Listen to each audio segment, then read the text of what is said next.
Advanced Business Communications for Data Storytellers. New episode. We're going to keep it very focused today.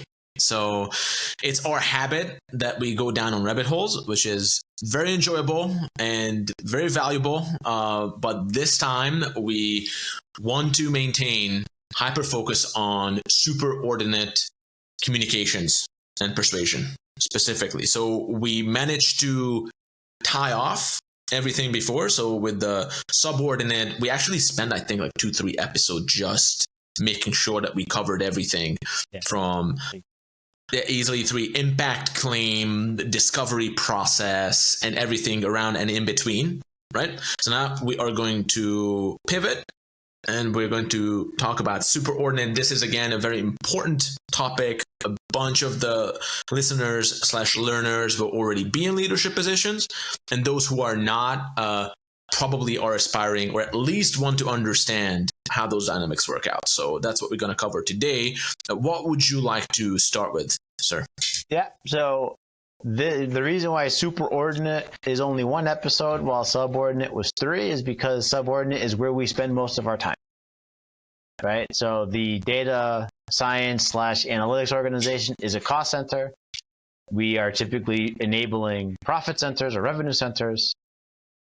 And so we kind of exist at the pleasure of those departments. And so we're often going to be probably 80% of the time, we are in the subordinate position. When we pivot to superordinate, much simpler, but less frequency. And so that's why, we're going to get it done in 1 episode. Can't stress enough though, like do go back, do watch the subordinate stuff because that content really is like so crucial. I mean, we had I think every episode we had like a breakthrough together, whether it was like convenience versus transformation. That was like a big one.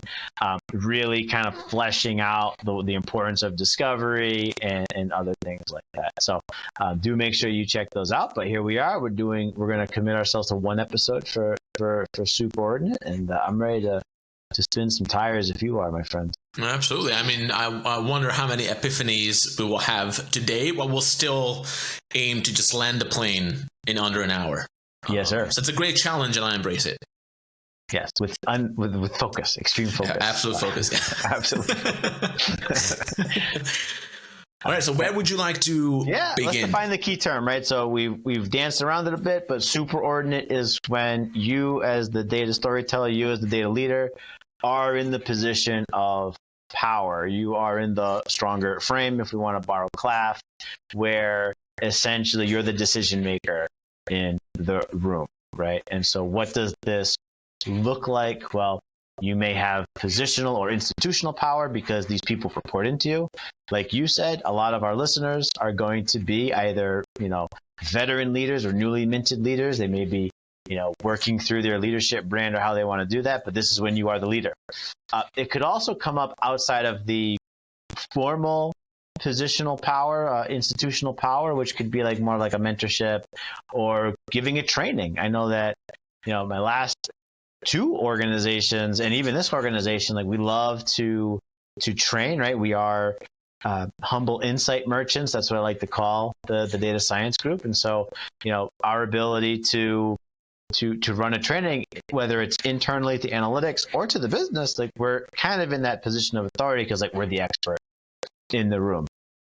And there is like a small, rare event where it's the same cast of characters as our subordinate meetings, but for whatever reason, you do have the ability to say no.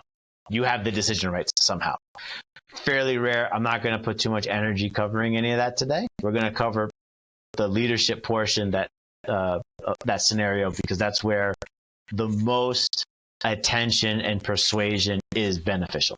I don't need to persuade you that, here's how you can use LLM to speed up your workflow. Like you're probably already bought into that if we're speaking data science to data science. But if I say, hey, we're in one of these scenarios, which we'll get to in a second, like I definitely want to be using my persuasion. I want to bring the Cialdini. I want to bring the Voss. I want to bring the Claff. I want to bring the McCraney. I don't want to just say, I outrank you, therefore you must listen to me, because that's the fastest way to make people not like working for you. Mm. And might I add, so one thing that will be very closely connected and maps onto this, which the listeners will find relevant from a professional point of view, is that if someone actually decides to go out on their own and do consulting, set up their own company, this will be indispensable, because you will find yourself at some point in a position where you do possess some form of formal authority. And I work with many data analytics and AI entrepreneurs, right? And not only did they need insights and upskilling in the realm of storytelling so that they can communicate the value and whatever they are building and selling to their customers, in which situations they did not possess any form of authority. They did have to deal with employees, contractors, and all that. And it's not as straightforward. It's definitely, I think it was actually Jocko Willing who said in an interview that if leadership was about telling people what to do and they would just do it, leadership would be the easiest thing in the world. And it's anything but. Yes. That's just not how it works. There's a lot more that goes into it. And apart from that application, we'll definitely not go down into that rabbit hole. But I know that a lot of our members in the Data Storytellers community are parents as well. So this might be some patterns there that are transferable into situations when you need to deal with the little ones. But again, we're not going to explore it in depth. Just a side note before we dive. Yeah, collateral benefit. You'll be more persuasive when the little ones. Yeah, absolutely. Nice. All right, so just to double click on why this is so important, because just like to build on the Jocko point that you just made, that like bing, perfect. Reminded me of something, right? So you can't just boss people around. I mean, you can, but I think data leaders are in a kind of a funky position, because if you think of all the departments in a company, so you got the accounting department, the HR department, the marketing department, and so on and so on. The data scientists have to be, if not the most mobile, they're up there as far as like top 3 departments. Like I'm taking some big liberties here, so everybody at home get the grain of salt, pop it in, right? An accounting leader can be a little bit, call it rougher with their accounting talent, because there isn't a tremendous amount of mobility, as far as I've been able to observe over the years. But with data science, I mean, they just come and go quickly, effortlessly. They're constantly being recruited. They're constantly jumping ships. There's always a bright, shiny, equity package or something on the other side. And so when you have that super mobile talent in right now the labor market's not really hot, but we're only one the Federal Reserve decision away from like suddenly the labor market gets scorching hot again and the economy goes back to rip and tear mode, and suddenly you're just getting poached left, right, and center. I mean, some of our best people were getting poached when I was at CVS. So I say that because if you have a persuasive approach and you're not throwing your title around, that makes people stickier. It makes them less likely to leave.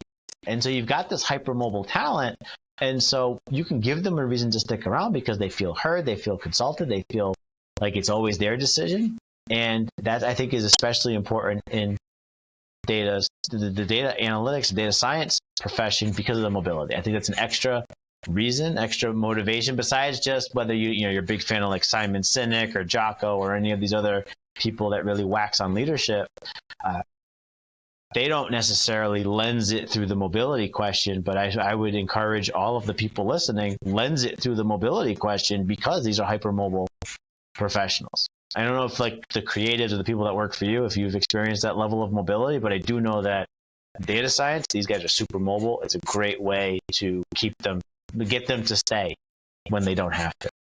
And I might add that, especially working with creatives, it's not just to make them stay, but creative work, it's not like, it's not like accounting, right? So there is like a layer of magic that these people kind of need to exist in order to perform at a high level. So you might not lose them from your payroll, but you might lose them because they just can't perform anymore. Good point. Yeah, good point. So, and on that point, again, Steve Jobs, he might have a reputation for being the guy who just, shakes his hand and do this, but it's not true at all, right? He's very assertive and obsessive and demanding, right? But why he was so successful, and anyone who worked with him will tell you that, is that he had this reality distortion field around him, which is his persuasive presence in storytelling. He said that the storyteller is the most powerful person in the world. So his ability to weave and manage and drive a certain narrative that people could lean into and inhabit and get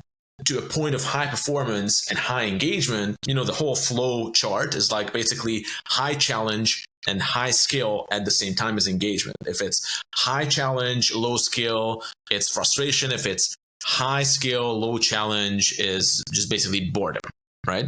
So by being able to communicate and persuade well, you can put people in flow, and flow is extremely addictive. And that's why people just keep doing what they do. If you lose them, well, yeah, you might lose them from the payroll, or you just might not get whatever you're looking to get out of them. No, that's a good point. Yeah. So not only mobility, but also just that discretionary effort, or just unlocking that, ninth chakra or whatever. Yeah, the potential. Yeah, you want to look at it. Yeah. All right. So where does this come up, or what does this look like, right? So again, zooming in very closely to the data science world, I would say the single most prevalent place where you got to put on your persuasion hat as the leader is technical and complexity creep from your junior colleagues. Okay, and just to define that, you have a business problem, you're in the process of translating it to a math problem, and they lead with the nuclear option for the mathematical solution. So to put it into more concrete terms, with a lot of business problems, you can kind of put the math answers on a spectrum. So at the most simple end of the spectrum is just a SQL query. So if I take this massive data that maybe you looked at or you've never looked at, but if I just add filters to it, I could potentially already find an answer, right? Who's our number one customer? What do you mean by best, right? You got to make sure we do the discovery. But you mean best sales? Most sales? That's a SQL query, right? Group by customer name, sort descending, sales, bang, pick a time frame, done. That's not data science. I mean, it isn't, right? Okay. So that's the simplest end of the spectrum, just a SQL query. Then somewhere in the middle, you get SQL plus arithmetic. So maybe you do, I'll take the average, or I'll do a little bit of, thoughtful arithmetic. You might do one of my favorite, and it drives one of my data scientists nuts because they're like, you always play that card. I'm like, it works. Is deviation from the uniform distribution. So you got 5 territories, uniform distribution, 20% each. Let's just say. Do you not have 20% each? Go sniffing. There might be something there. That's not difficult. You don't need a master's degree to do that. But it's one of the best ways to quickly assess whether there's something there. Again, somewhere relatively low. Then you get into the modeling portion of things, and you can just use good old-fashioned regression. Why? Because it's incredibly interpretable. Then you can get into the random forest XGBoost tree-based models. Those are more sophisticated. They're less interpretable, but now we have kind of the ability to interpret them thanks to things like SHAP.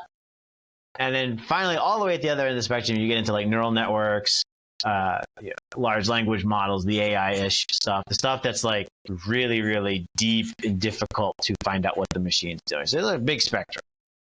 And what I find is there's this inclination to always start at the highest end of the spectrum. So we need to know who the best customer is. All right, I'm going to build a neural network. It's why? Hold on. Time out. So that's what it looks like. Okay. Now, there's a temptation to just say, look, I've seen this before, do it this way, and goodbye.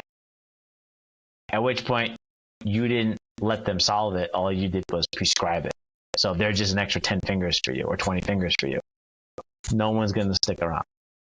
So instead, let's unpack why they're doing this, and then we can talk about how to persuade through it. And this is where the synthesis comes in. So why does it come up? Well, a lot of these early career professionals, they have a toolkit, and the tools are razor sharp, right? Talk about like, I'm rusty or I'm dull. These guys, razor sharp, clean stainless steel. They've got the best scalpels, or they got the best, like the crayons all have perfect points on them. They're not rounded off because they've been using them. There's no broken crayons in their crayon box, right? And they've probably just recently come from an environment that rewards excessive complexity, whether it's the decks, the way they talk, the way they write, the modeling they use. Academia tends to reward complexity because complexity shows that you're grappling with the ideas. The academy doesn't have the same need for pragmatism that business does, right? The academy is not impressed when you just do a simple deviation from the uniform distribution. They want to know, no, I want the neural network. That's why you're paying me $50,000 per year, right? So, and if you look at like a fresh graduate's PowerPoint slides, their email, everything is just like too much, right? So they come from an environment where that's the incentive structure, right? And so they come, okay, so I've got these sharp, beautiful crayons. My prior person who gave me kudos wanted me to do the most complicated thing I could. So I'm going to apply what I know in business, which means I'm going straight to the deep end. So that's contextually kind of like what's driving it. I'll pause there to let you jump in before I start to then filter this through like the Voss, the Cialdini, and all that other stuff. But that's kind of like, if you peel it back, that tends to be the root cause more often than not. It's just like the wrong training for this. They're not adapted to this environment yet. So I love it. And all I have to add here is a reflection on the educational system. Between if it was any other episode and we have 3 episodes, it would definitely go down, but we can't do that today. But mine, I add that it also has to do with the fact that the classical education back in the day, it was not about skill development. It was about shaping how people think and giving them competence, especially in key areas. Like, for example, rhetoric, like how to write, how to speak, how to think. That was the purpose of it. So when you wanted to go into a profession, they needed to go through the apprenticeship and all that, right? And there's no confusion between them. But because academia became more like an enterprise, right? So we need to get students in, we need to sell them on something, we know whether we can deliver or not. Now we need to give them a degree that they expect to now bring into a job and be competent right away. So there's a misalignment of expectations, and that's why there's usually that gap that, hey, wait a second, I have a PhD, data science, but I find it really difficult to navigate the business landscape because we're talking about different domains, different territories. So this maps onto that perfectly, and it's a great point that as a leader, like how can you then kind of help people to grow into being effective in business? And it's not about they have the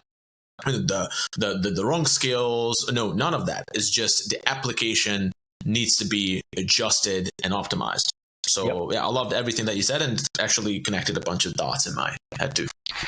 And they're coming with a ton of enthusiasm, which is why you don't want to stymie that energy. Going back to what you said about creatives, you do not want to smother this. You want to channel this. And so understanding where they're coming from is critical. So like one is going back, I think this goes all the way back to when we first started talking about the action gap.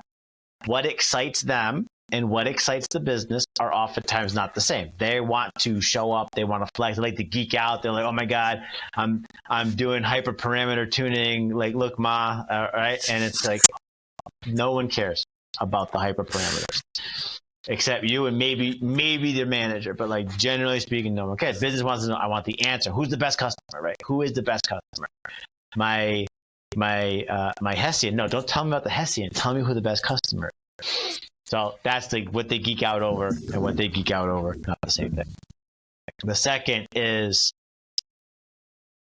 kind of the same, like this pragmatism, but like the political aspect to it too. So I don't think you will ever meet anybody who is as rigorous as a brand new data scientist. right? This is one of my favorite examples is p-value. Now, I know p-value in some circles is already maligned and people don't like it, but generally speaking, it is useful. It does serve a purpose. It has high utility. But the academic use of it is if the p-value is greater than 0.05, meaning there's a greater than 5% chance that the results are random, throw it away. You failed. Terrible. Meh. Garbage results. But go back to what it means. 0.05, 5% chance that it's random, it's noise, it's garbage, right? Okay. It's business. And I don't have to be right 95% of the time. I only have to be right, like 80% of the time. So when I tell somebody, hey, I'm willing to swing with a p-value of 0.2 every time, they look like I told them, hey, I just ran over your dog. It's like the shock and like, no, you can't do that. You're breaking, it's a sin. Like, no, think about it. It means there's an 80% chance it's legit. Because in business, you're typically going to get lots of opportunities. If you're just a little bit more right than complete randomization, you're probably going to win. So that, like, no, that's impure. That's not rigorous. You're not being precise. It's like, yeah, but we're right in the sense it makes money, not right in the sense that your PhD professor is going to support you on it. So like, there's that like political thing where it's like, no, like we don't have to be as rigorous here. It's a matter. It's like, does it work? Like, if it works, it's not stupid. So that political sensitivity is not taught yet, because again, the political sensitivities they came from was rigor over everything.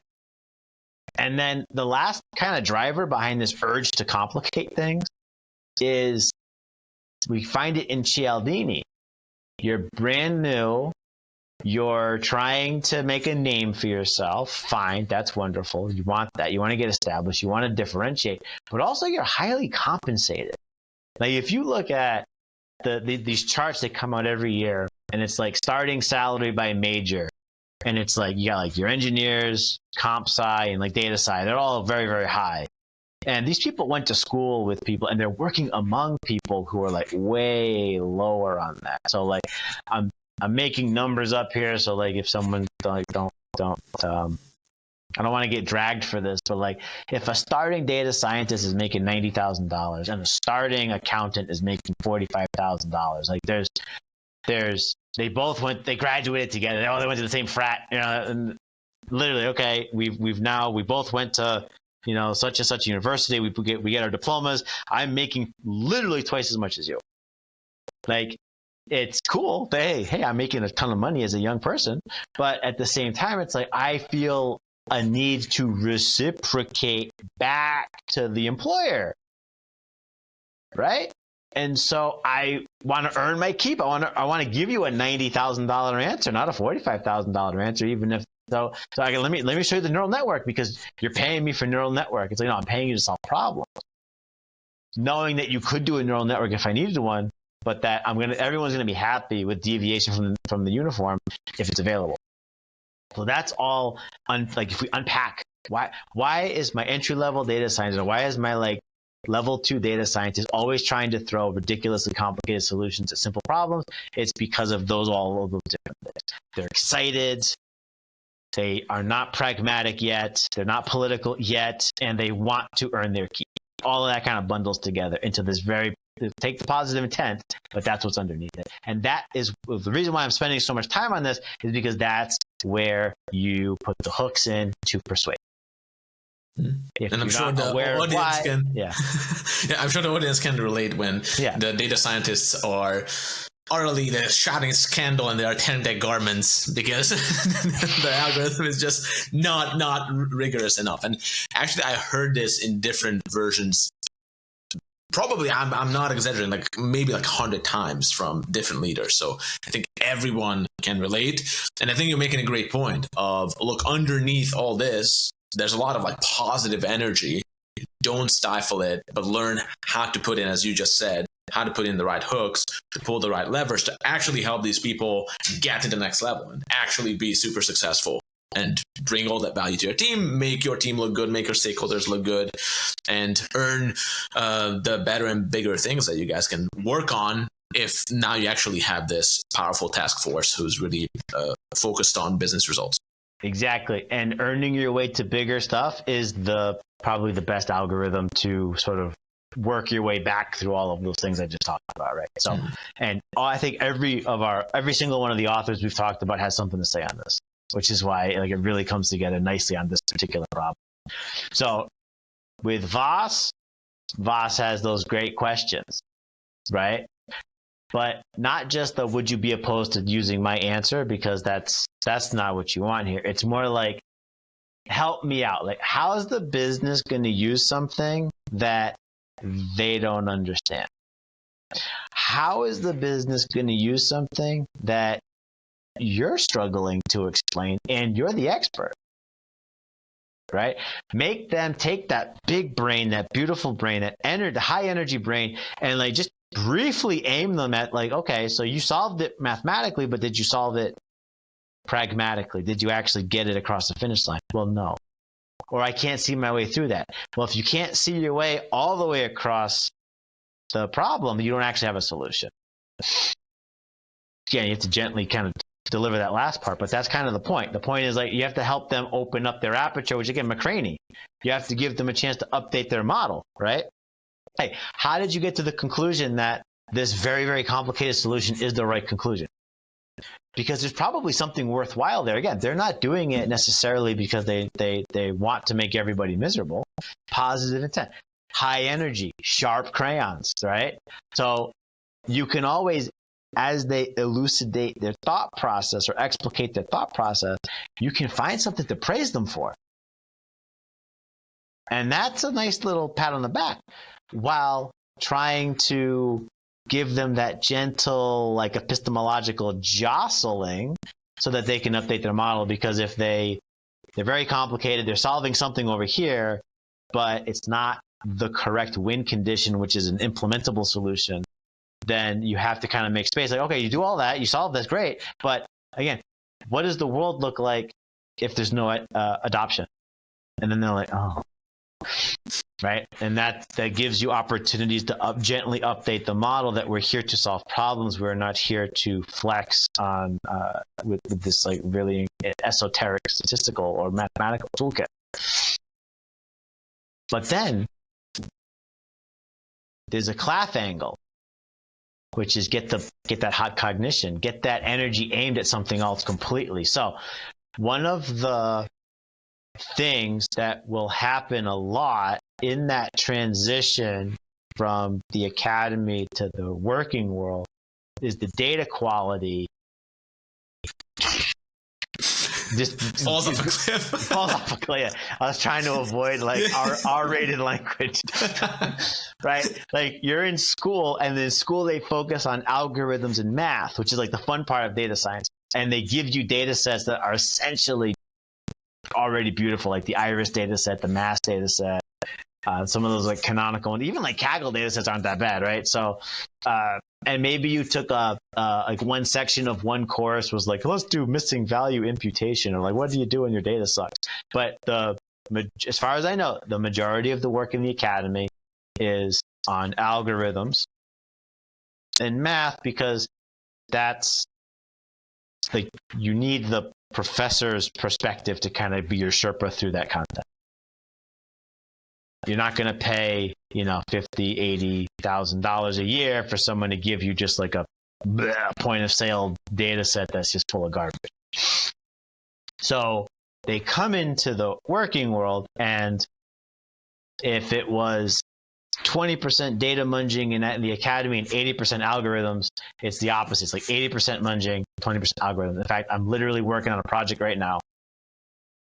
It's probably 2,500 lines of code, and I swear 200 of that is just getting the data into the right shape so I can actually do some modeling on it, right? And it's multiple days of just like brutishly dealing with this. It's definitely the worst part of the job, and it never goes away. Like, here it's 2024. I've been doing data science for 20 years.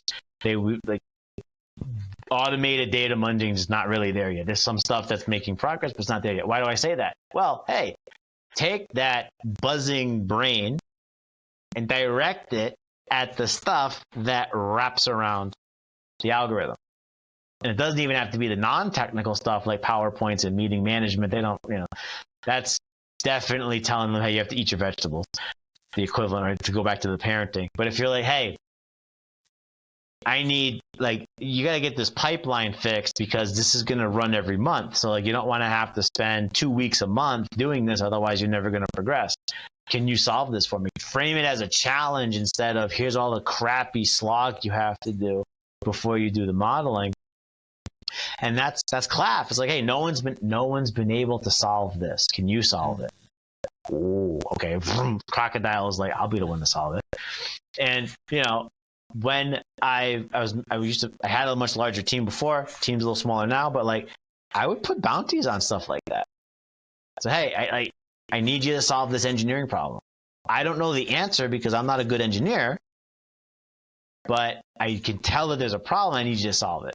And you get the same brilliance going into a DevOps problem or an ML ops problem. And then suddenly the entire organization is that much stronger on the other side of it. And you're in the cocoon away from the business, so you don't have to be quite as pragmatic. You can be a little bit more in that hyperflex, esoteric, look how smart I am. And that's okay because you're doing it among other smart people. You're in that context, it's appropriate. And at no point does it leak out and you're trying to tell a business person, well, you see, after I normalize at the L1, they don't care. But you fixed it on your end. Now you can have a feature marts, which is some kind of a new trend, which is such a great idea, where once you, Laz, have data engineered something, it can go in the feature mart and then I can use it on my project down the road. Getting that energy channeled into something like that, where now that one person makes 10 data scientists better. Oh my God, that's one of the best things ever. And that's a CLAF right there, hot cognition. And you can say, hey, you do this, you're going to unlock so much value. That goes on your promotion case, that goes on your promotion journal, all that fun stuff. So that's you got McCraney, we talked about CLAF. I guess we didn't get a chance to work Cialdini in there, but that's basically what you're trying to do. So it's, get their brain off of, look how complicated my algorithm is, start to gently nudge them towards pragmatism while channeling the energy into a material problem that is technical but doesn't have to deal with the business per se.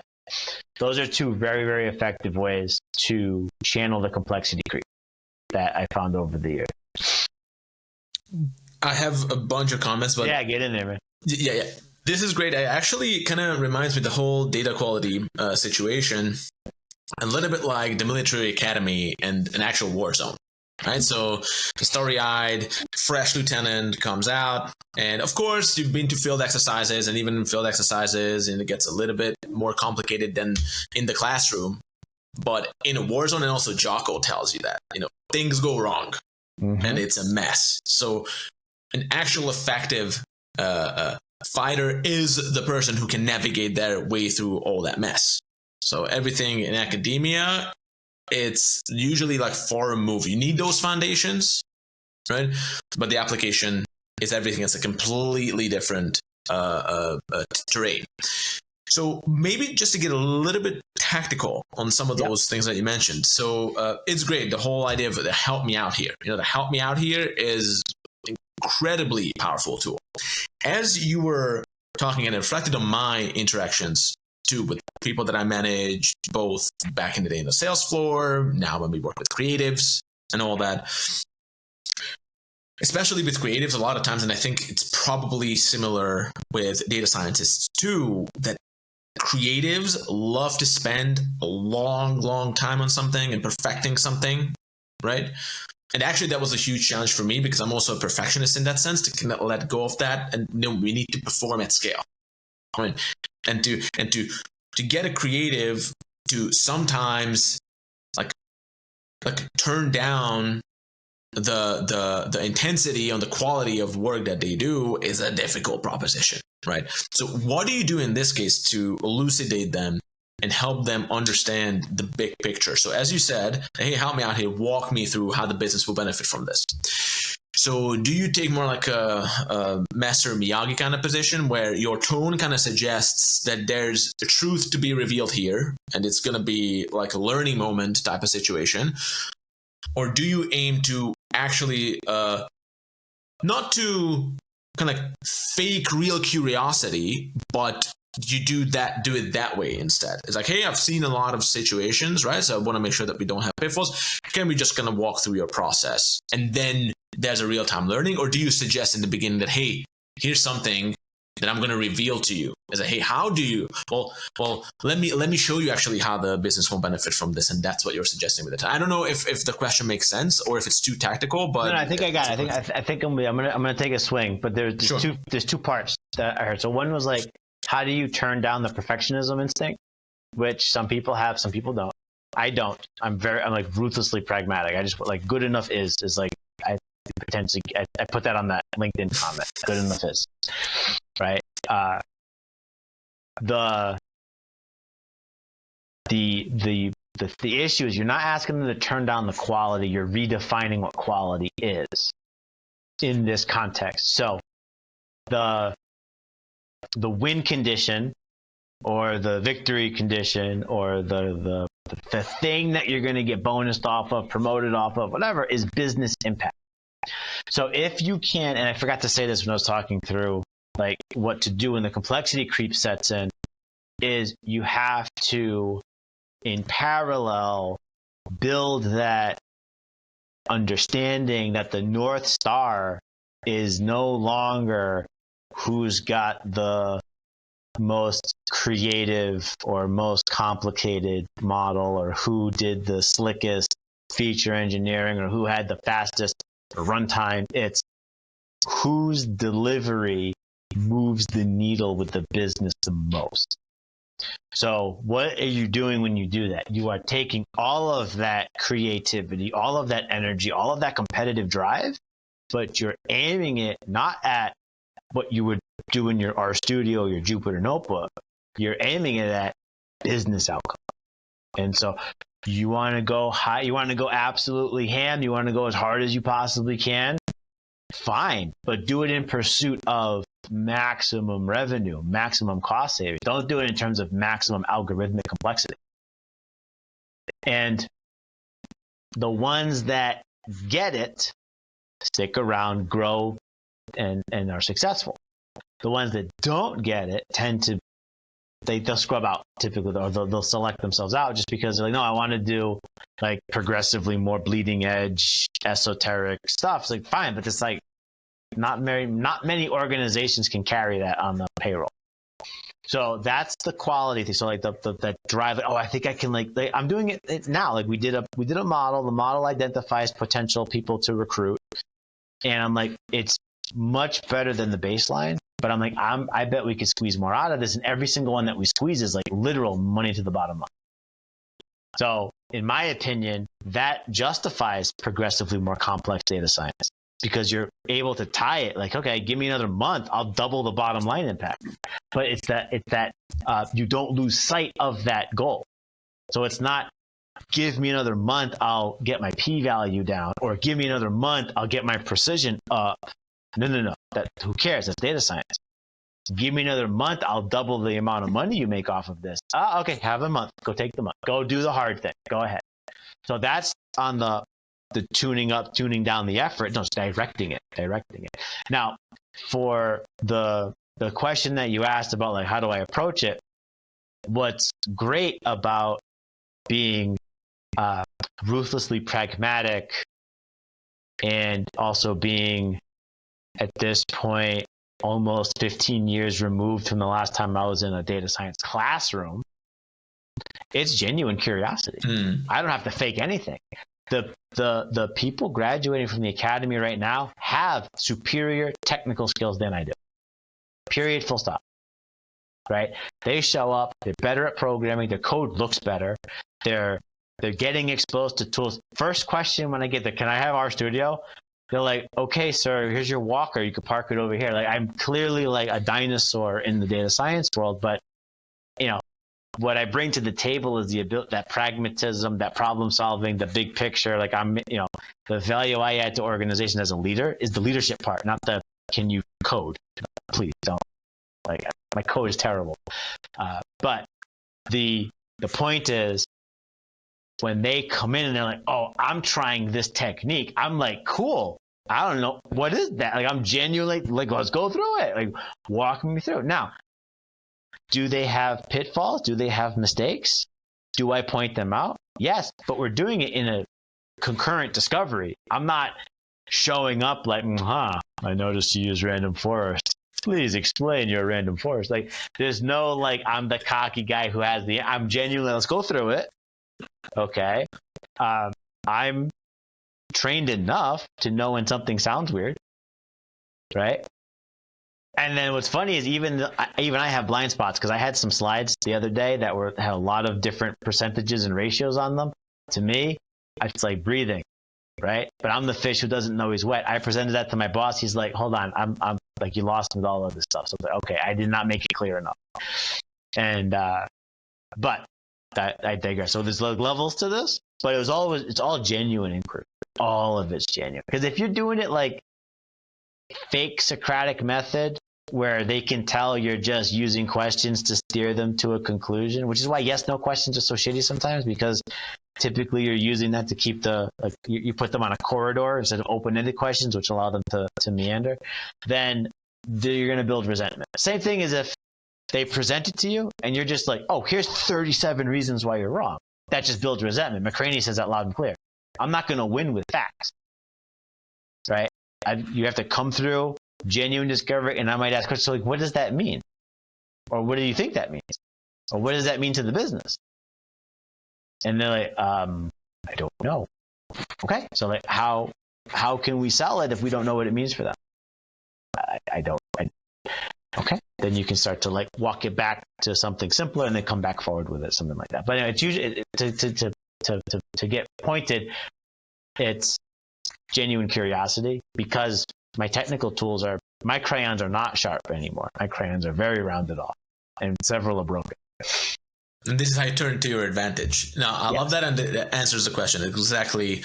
What I so that's super helpful. And then with the Claff angle, so that's almost like an even more exciting one. Even ties into the Steve Jobs type of leadership, where you actually, through conceptualizing in the narrative and then painting that vision effectively, it almost gives that person an identity that, hey, this is something, because as a goal, right, instead of an abstraction, they have the goal of becoming that problem solver.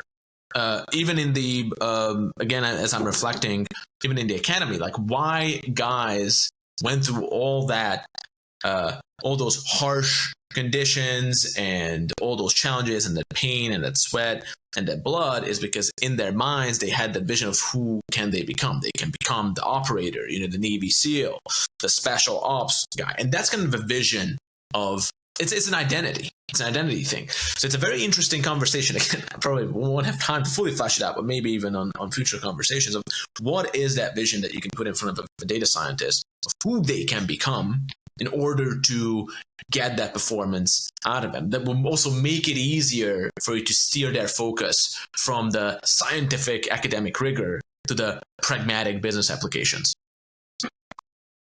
What I like to do is, and this will bleed into the second scenario, so we could potentially tie it all together. In an analytic organization that's sufficiently mature, like at a CVS, like at a PwC, like at other Fortune, anybody that's doing TDS is basically in an organization that should be sufficiently mature. You can point to a CADO or a CAO, and you'd say, okay, that is in many senses, that is the pinnacle of our craft, right? Now, you could say, no, I'm going to be very happy to be a black belt individual contributor. Okay, that's a different mindset. But you could suss that out. But in theory, that's the pinnacle.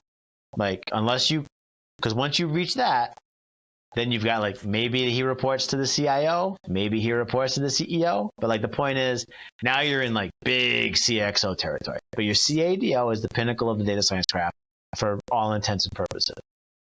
And then you can essentially use something kind of like mathematical induction in a way. So induction is, if I can prove it for the n+1 case, then it works for all n, something like that. I'm probably butchering it. Somebody who's got sharper crayons than me will probably drag me for that, but it's close enough. I'm being ruthlessly pragmatic, and hopefully Professor Kolinovich didn't hear me say that. And I'm owning it. I'm owning it. Pragmatic, damn it. All right. So, how much time is he coding? And how much time is he spending on algorithm? How much time does he spend hyperparameter tuning? How much time does he geek out over the esoteric? How many minutes do you think he's had Jupyter Notebook open the last month? Right? Okay, fine. So, but there's only one of those. Okay, let's go down one level. I'll use CVS as an example because I was there for multiple years. I think he had something like 6 VPs that reported to him, something like that. Okay, and how many minutes in the last month did they have Jupyter Notebook open? And how much algorithm whatevers are they doing? No, what are they doing? They're sitting around a table wrestling with concepts to take the data science and mush it into the business to unlock the money. Okay, there's only 6 vice presidents there. Okay, fine. Go down to the director level. Now you got a bunch of them, right? Because I think each vice president probably had 8 directors. So now you're at the top 50 people in the department. How much time are they spending? Maybe 5-10%. Okay, go to the manager layer. Maybe 30-40%. So you can show them, like, you will very quickly, if you choose to be a people leader, the time you spend doing the thing you went to get your master's, your doctorate in, it like rapidly trends to 0. Now, if you want to be the black belt individual contributor, that's fine. And we had career tracks that would do that for you. And we had somebody that we could refer to. So there was an exemplar at CVS. I think his name was Piero. That guy was I think it was data engineering. This guy was like a celebrity, like a rock star. It was like kind of like, oh my God, I got to talk to Piero today. Like, this, do I look good? Yeah. Is there something? He's brilliant with a capital B, dude. Like, and like they were, I don't know how much of this I should be able to divulge, but like they were like creating job levels for him. Like he kept breaking the mold. They're like, oh, this guy is just ridiculous. This guy is like a dynamo, absolute like once in a generation talent in the data engineering space. Like super smart. So you could point to him, all right, that's your black belt individual contributor. But, and I don't know enough about what he does on a day-to-day basis, he's probably not coding all day, every day. He's solving problems. He just doesn't want to have to deal with like the people management part of it. Again, painting with a broad brush here. I know him from his celebrity status. He and I never hung out. I wasn't cool enough. But the point is, there's an inevitability. It's like, okay, you are a DS1. All you do is code. You're a DS2. 90% of the time, maybe 95% you're coding. DS3. Okay, now we need somebody to help the DS1s get their job done. And it can't be the manager because it's like they're trying to keep the trains running. So it's like, okay, now maybe you're down to 70% because you've got to kind of like mentor and filter before it gets to the people leader. Okay, DS4. And it's in everyone's benefit, everyone's best interest, because that's how you get leverage. When you've got one of those like once in a generation talents like a Piero who's got like a 400 IQ, you don't want him to be restricted to what he can physically do with his 10 fingers in his 24 hours per day. You want to give him 600 fingers that he can pretend and that he's directing, right? And then same thing with Ali, who was the head at CVS. Like, I think he had something like, I don't know, let's say 2,000 people that rolled up into him. Maybe, I don't know, 1,200, so over 1,000, right? There's no way that like one dude could, you're not going to be 1,000 times smarter than any one person. It's not possible, right? But you give him leverage, and then he could be 1,000 times more like visionary, right? Give him the leverage. And so that's how I position it for somebody fresh. The ink is still wet on their diploma. It's like, great, you're here, I love it, let's channel the energy, but I want you to keep in mind that the inevitability of career progression is the thing that got you that diploma will become a smaller percentage of what you do. There's very few people, except for professors, who get to be full-time theorists or like full-time up to their eyeballs in the technical stuff. It's just, I mean, even like, one of the guys I used to work with, one of the best data scientists I've ever had the pleasure to work with, as much as like at a certain point, I was like, dude, you got to start leveraging. It can't be your 10 fingers, your 24 hours, because either you're going to croak from working 22 hours a day to keep up with the demands, or you're just going to burn out because you're working, at a certain point, you have to work 20 hours to match the output of like 4 juniors. Like just take the 4 juniors and have your nights and weekends back to yourself. You know what I mean? So it's sort of an inevitable thing. So that's how I like to paint it for them. And it's fascinating to hear about these exceptional performers occupying the extremes of the spectrum. And apologies to Piero, because now his LinkedIn will blow up. Headhunters will come down, different leaders from all kinds of companies will message him. But that's with great power comes great responsibility, I guess. Yeah, and that, like I said, he is a luminary. He's absolutely like 7 Sigma type dude. Shout out to Piero. Yeah, big. Yeah, an inspiration. I wish I could be even remotely as good at what I could be half the person. Half the professional. Yes. Yeah. He might be the Kobe Bryant of data engineering. Yeah, that's a big statement, but I trust you. I trust your judgment. I told you enough about Kobe, and I know that you don't take this lightly. I feel good about it. And to take that note to the other place where you need to be persuasive, and it kind of builds on what I just said, is when the morale is just sort of being eroded, right? So the first scenario, they're bright-eyed and bushy-tailed, and they can't wait to bring the absolute most insane thing to bear, because they're like, I'm here, you're paying me so much money, I can't wait to solve it. Now it's like, okay, now they're in kind of like the sucky part of the job. So that's like the munging, that when you launch something and there's no adoption, taking notes in meetings, you're like, bro, I have a master's in data science, why am I doing admin tasks, right? Making slides and revising. But, bro, come on, like give me my text editor, give me my code editor, my IDE, man. Why am I in PowerPoint so much? And all of that is just like anathema to data scientists, and you can watch the morale just like the brightness just fades out of their eyes, and like the gravity of the world starts to push them down. And I do think a lot of that's because, they went to school. Again, they get to splash in the technical stuff. They're doing math.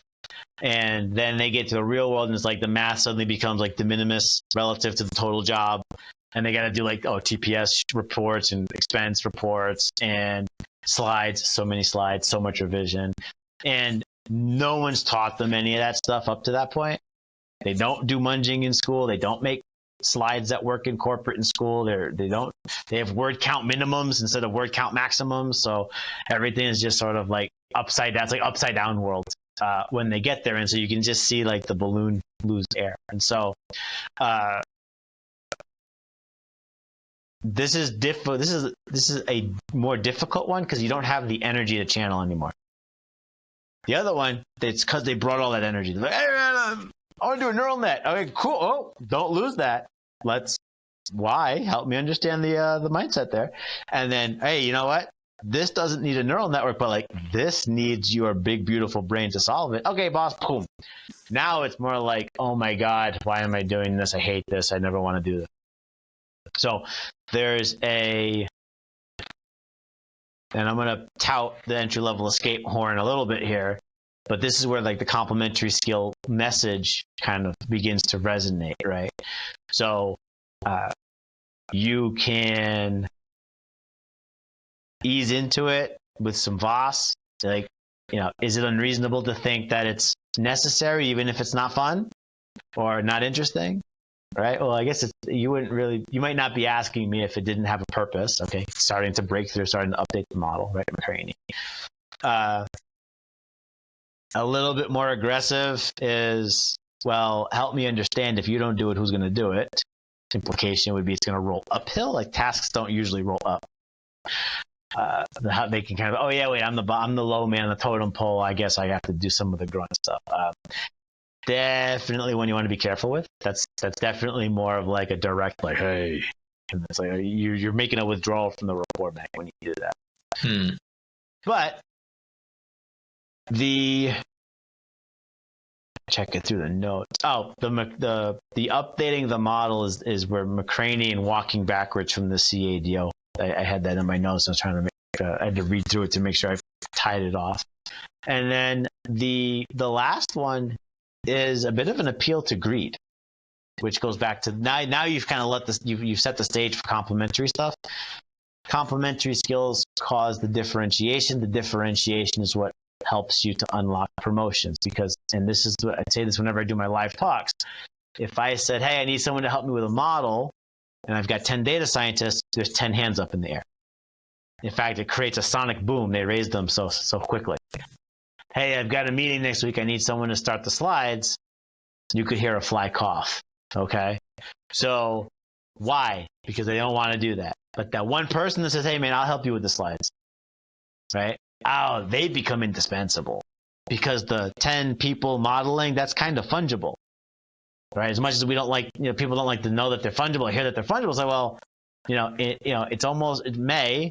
In 2 weeks, they're going to graduate a whole new crop of people with brand new crayons. It's like the modeling is not the differentiating part. It's the stuff that goes around it, the notes, the meetings, the slides. And if you can help, again, going back to that earlier point, you're moving the definition of quality to be business impact and not technical prowess. They can start to appreciate, okay, I'm doing all of this stuff that I don't want to do to unlock the business impact, to differentiate, to get the promotions, to keep the raises, the bonuses, the promotions, which is the mantra from entry-level escape. But that's how you can move it to like an appeal to the greed almost. So you can use VOS to kind of soften them up. Like, is it crazy to think we need this? Is it crazy to think that there's a place for this, right? You can, the McCraney, like, hey, like, look at where you're trying to go, and what do you think their work mix looks like? Oh, yeah, okay. Update the model. That's actually what unlocks the compensation. And appeal to greed. You want to get promoted? You get promoted because you have impact. You want to have impact? You got to do this differentiating stuff. It's not just who's doing the tech stuff. And it's May 2024. By May 2025, like, so much of the technical work is going to be AI anyway. I mean, if I had a nickel for every time I used ChatGPT to fix my code or write code, I would just do that all day, because I'd make so much money. Like I said, there's like 2,200 lines of code. Like ChatGPT probably wrote 1,000 of them, right? So how much longer before I could just have it fully incorporated into my business environment and just talk to it? Was it the guy from NVIDIA said that the next programming language will be English? Oh, yeah. Well, if that's the world that we're about to occupy, and I think Peter Thiel, or Thiel, I think it's Thiel. Peter, yeah. The Peter investor, Thiel. I think he's an investor, yeah. Like he said, the STEM guys are in trouble, because that's where the AI is going to be the most quick to have value. So you're almost putting all your eggs in a basket that's going to be obsolete. You're like, I'm going to be the best horse and buggy driver in America. We got cars coming, dude. You might want to, right? So anyway, long-winded way of saying that in the scenario where you don't have the energy, you've got to create the energy by sort of helping them take that accountability and the ownership, but also showing them that the path is through this slog, because the mix changes as you move up. So I love this angle there, but yeah, go for it. I love this angle too, because again, people who are listening to this, a bunch of them will be leaders, but a bunch of them will be aspiring leaders. Yeah. And this is for both of those audiences. And by the way, Jocko said that one of the best things he ever did is that he went the unconventional route. He focused on a complementary skill because he took English at university. So actually with his GI Bill, that's what he did. Right? I think it was to the GI Bill. I think it was. Either way, he said that was the thing that was the key force multiplier for him. And the fact that the NVIDIA, the CEO of NVIDIA, I think it was the CEO of NVIDIA that said it. Yeah, that he said that. I think it's a very profound statement. The command of everyday language will be like one of those huge assets. And tying into that, what you said about that one guy who puts his hand up that I'm going to do the PowerPoint. So I like it. It speaks to the fundamentals. Fundamentals are so important. Kobe always said that why he was such a good player at the end of the day was the solid fundamentals. Talk about business literacy and business competence. Fundamentals, the market law of supply and demand. Just forget everything. Just focus on, hey, what is in high demand? What is in high demand, low supply, and what is in high supply, low demand? And just basically organize your eggs in those proverbial baskets accordingly, right? That's a nice way to flesh out the some of the metaphors I use in entry level escape. Just go to supply and demand. Like I don't think I say that at all. Yeah, but it applies 100%. Yeah, I use that box metaphor of like, well, if you blow out the short axis, you like 5x the volume of the box, whereas if you just lengthen the long axis, you don't get like a 50% improvement. Because you had the data science conception on it, and I had the business one. No, that's fantastic. We are complementary. 100%. Yes. In a beautiful way. And with this, I don't know if we still have. I know that we just hit the hour, so we just hit the hour. I don't know if we succeeded in our. Let's cruise for a few more minutes. I feel like we covered the two main scenarios where you need to be persuasive. When you have a lot of energy, and like in that case, it's like walk me through your thought process. I'm gonna try to do that like gentle epistemological jiggling or whatever to maybe move you in a direction where it's simpler. I'm gonna redefine quality so that it's business impact. Or I'm going to take that energy and route it towards a difficult problem that potentially pays. You become the force multiplier because you've moved us forward on like a DevOps or an ML ops type of thing. So that's talked about that. Talked about when there's no energy, and it's like you have to create the energy by either challenging them a little bit, like, okay, who's going to do this if it's not you, or how do you want to differentiate? Look at the CADO and work your way backwards. Update your model. Again, the epistemological jiggling. We talked about that, and that can hopefully create some energy because at the end of the day, you're kind of dangling a big old carrot. Like, do this because it's going to get you promoted. So we talked about those. That's where you need to be persuasive as a leader. The rest of it's kind of like, you're superordinate, but I don't want to turn this into a lecture on Dave's philosophy of leadership because no one cares. My communication is differentiating, and people might want to hear about that. My leadership, whatever, man. Everyone, you're just gonna quote Simon Sinek to me. I'll go read it myself. Simon Sinek is 10 times better at it than I am, anyway. That's what he's dedicated his life.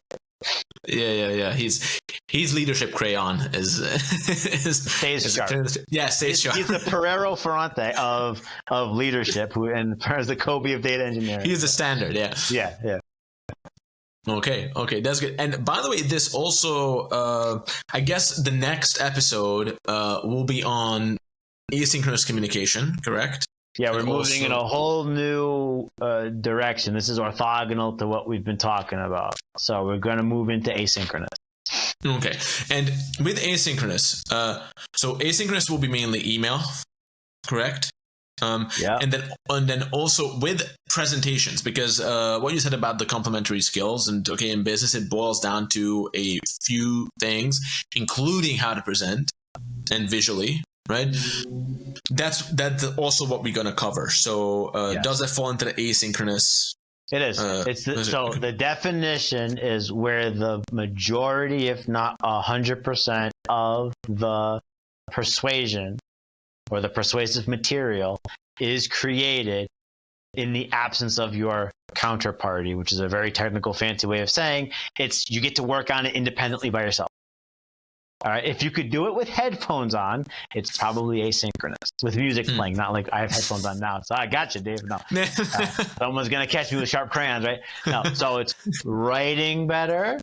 It's creating better slides, better data viz. I'll talk a little bit about dashboarding and that kind of stuff. But it's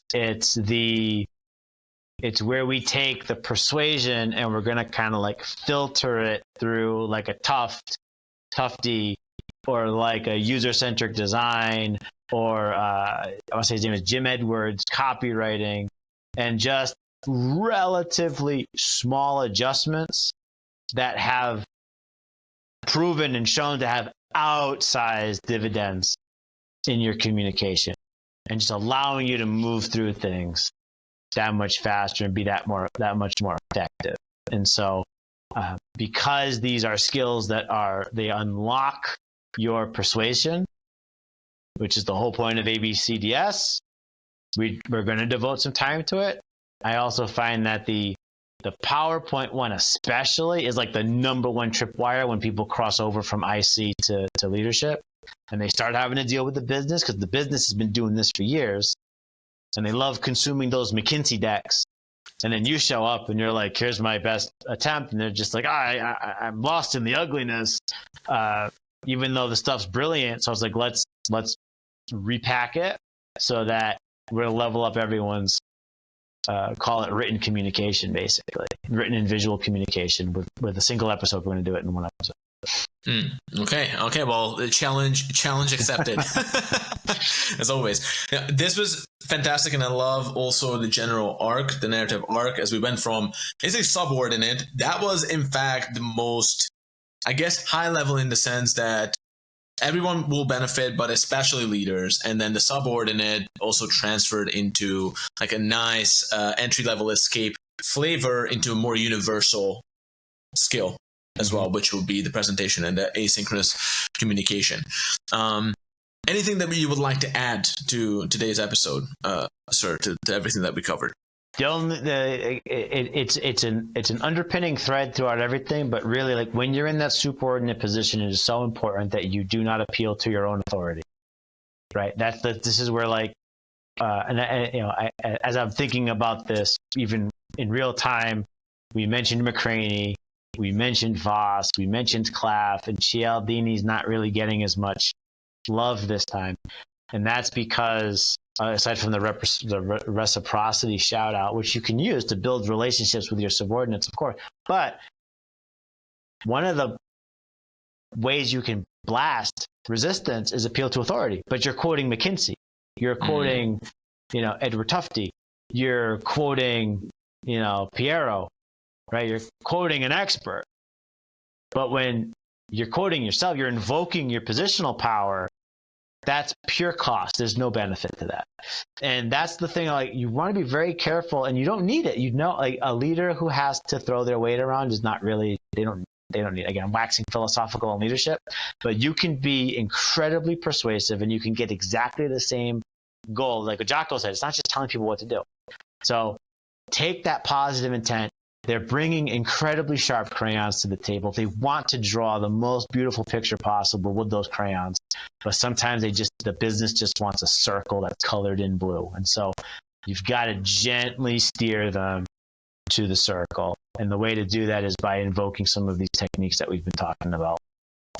Get their brain buzzing on something that's hard, but maybe hidden from the business.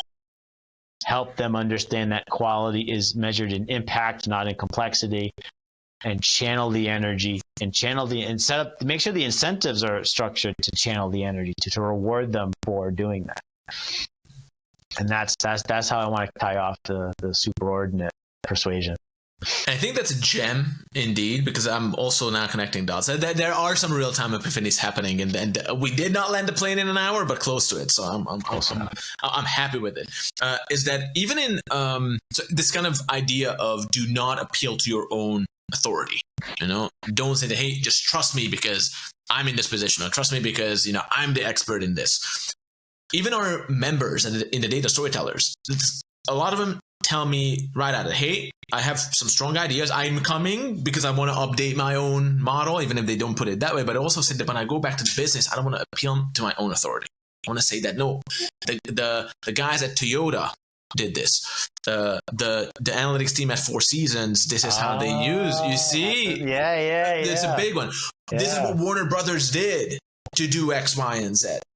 And you can have your own conceptions, and of course you're open and you're actually learning, but this is an immensely powerful communications asset when you have in your arsenal like how to appeal to others outside of yourself. It's just, again, you don't need to withdraw any money from the report bank and you get even better results. Exactly. No, that's really, I'm having an epiphany too. Because I remember being at those meetings with marquee names, and it's like they're not really that much different from you, but you can invoke the name, and the name does at Disney. Holy crap, the man. And I mean, you've been there. You are in these meetings. Everyone has their own strengths and weaknesses and superpowers, but. I mean, it's rare that you have something shocking. And often, by the way, the shockingly great setups come from almost those names that you would not necessarily throw around. It just happens to be the case, right? Right. So, I think that's actually a great note to finish on, because we did not come into this conversation with that kind of very concrete tactical tool, but it's something that someone can right now hang up in your next meeting. You can already try, like, just look for a good example and try to not appeal to your own authority, but someone else's, and make it a habit, make it a skill. Yes, sir. Nice. Fantastic. All right. So it's been a pleasure as always, sir. And then I'll see you on the next one. Yes, sir. All right. You have a good one. Bye.